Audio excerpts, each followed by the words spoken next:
Dennis Namarabindeba omnyishenjero wa Uganda mu Parliament ya East Africa wahayo miliyoni 4 yahiga abakristayo okutaho buryo kureba ngu batandika projects ezikureta entasi mu maka gabo obwe barukurabira mukora za sako nuko government nayo ebase kubakwatiraho nikikuru munonga nabagambira obugambo kabubiri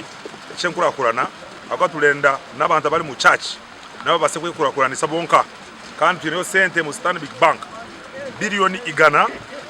araziga bari munywano wanje tujirize nawe sako zone ziri mu Buyaga West zone KAGADI no done Buyaga West na KAGADI yona twariza hamwe nza kumuleta abegese kuba forming sakos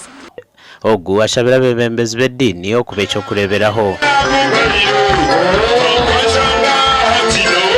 Venerable Reverend Captain Wilson Atuhire ey'obusabadikoni wa Katikegyeye mu bureberezi bwa Bunyoro Kitara nagira ngu ekanisa egi neza kushutamisa abantu abarukurenga 200. Somesa abana abokuba ihanga lyaitu ekanisa yaitu nebikaro byaitu bikwenda abana basomere n'ekanisa y'omulembe ekwenda abantu basomere muloze emotoka zitwapakinga hano obwiro obu Kalita ngo yatandikira abantu bariyo nibemuruka mubakire babahereze sente mutashorora abantu babahereze sente teruhango ogo duwarije kucwamo kwino mutima ogutarasima kandi kikama isango kuba no mutima gwo kusima oshimire kuba oyine bingi.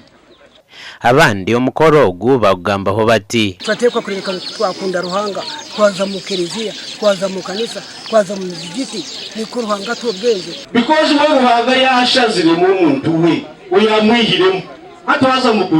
kujuranga na tukenena nitufaki